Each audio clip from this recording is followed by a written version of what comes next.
No, you mentioned something multiple times throughout the conversation, the support system. And that's crucial, I think. One thing that you reminded me of, and as you're mentioning, the importance of the support system is that sometimes, and perhaps this is within your field of family therapy, sometimes we place too much of a high expectation on the person that we have in front of us. Okay. It can be a friend, it can be a partner, it can be anyone. Sometimes, it happened to me as well, sometimes a person might expect that you have all the answers in the world for me. And that is not the case. A person might give you this piece, there's another person might give you another piece, and there might be another person who gives you this piece, and then it's up to you to collect them and make meaning of them. Yes. Exactly. And also adding up to this, with the expectation thing, sometimes I think a struggle would be how to communicate to that person, making the clear communication, even if asking for support. Sometimes it happens to me, even in my personal life. I assume that my partner will understand what's going on in my mind. And it's very, very typical in all couples, between friends, between all relationships. So adding is to what you were saying, I think it's very important that whenever we think of support system, we also come up with clear communication, even if it's something related to my dream. For example, myself being a professional and a mother and also studying, I rely a lot on my support system. If I don't communicate my needs, even for a simple, listen, I need 2 hours today to focus on this assignment or on this reading, people might assume that I'm having everything planned out and everything going well, when in reality, I need to voice out my needs to carry on with that particular plan. So in relation to the support system, to be something useful and we sort of make good use of it, it's important that we verbalize our own needs. I don't know if I answered your question or if I delved into something else. The conversation. but something that with all relationships, it is a common expectation that we expect that our friends, our partners can understand what we actually need.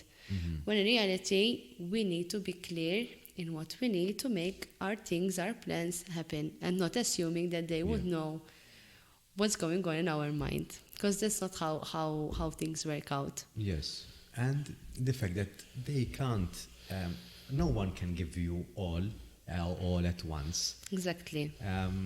Because that's an expectation that I think we all have naturally, because when we go to seek counsel from someone, we expect that they have a magic, even if a professional, even a friend, they have the magic wand and they give us the feedback. And they solve everything. Yes. No, it doesn't work that way.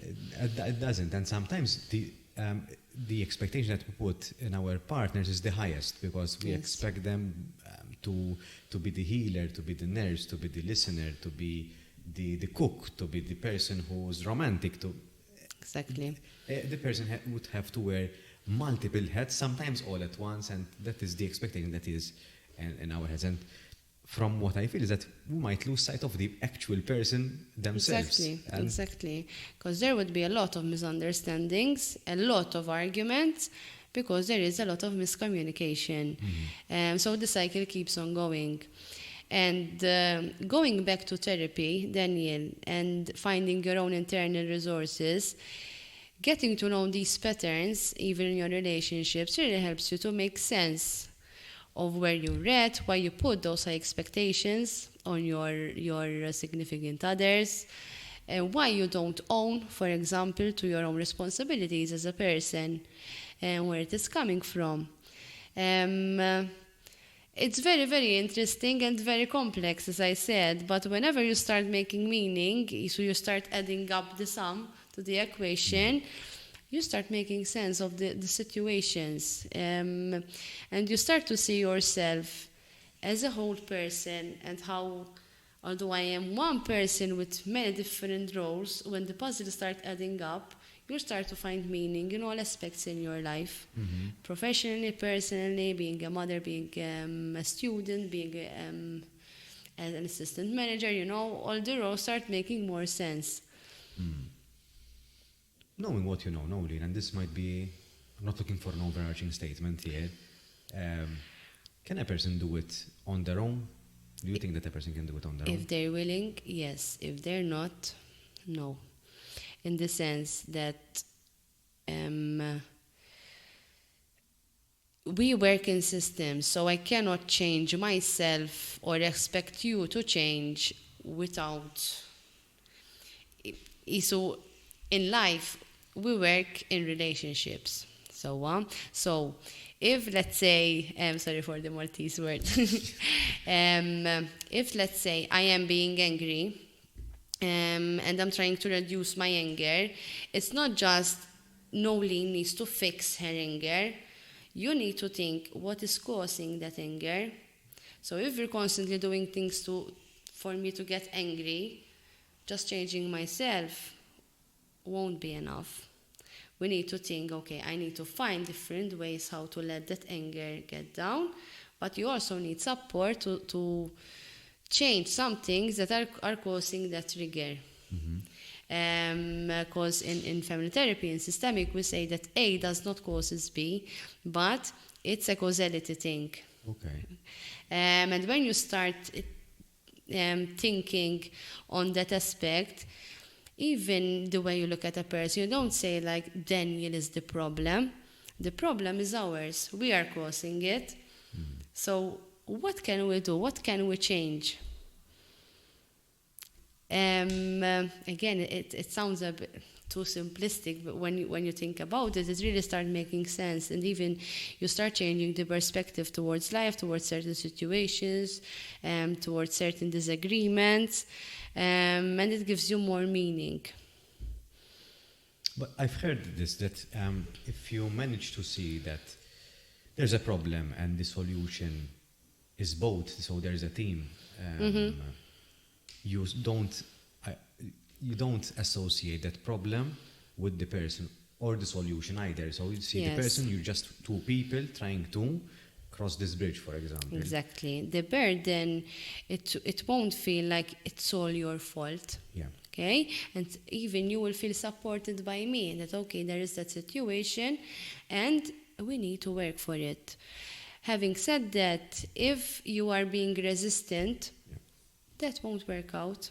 I can learn things how to support you better, but if you are willing to work for it, the results will be more achievable. We will move to solve, let's call it that way, the situation in a better way. Yeah. So ideally, in the perfect world, everyone is willing to work on their flaws, to improve their relationships, to improve their situations. When there is resistance, the outcome will take a bit longer to see the results.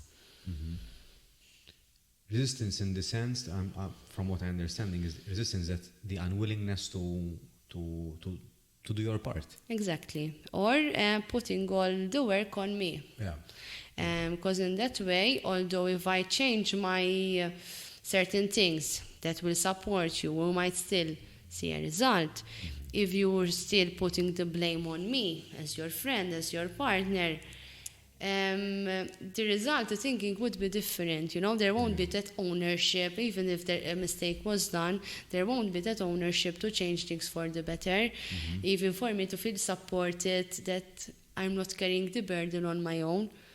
And when someone takes on that approach, takes on that understanding, it will make life much more easier. And again, we go back to the support system, because support system, it's such a broad context, and you can receive support in such many different ways, and I think one of this is also a type of support. Yeah. This is a kind of an A to B kind of process, but it's not as simple as an A to B, because changing a mindset requires time and effort and consistency. And energy. It does. So because it's constant. Yes. So all right, you might, instead of seeing you as the problem, I see this as the problem, and I see each other as two people trying to solve this problem. Yes. It sounds very simple, but in reality, for me to change my point of view, it's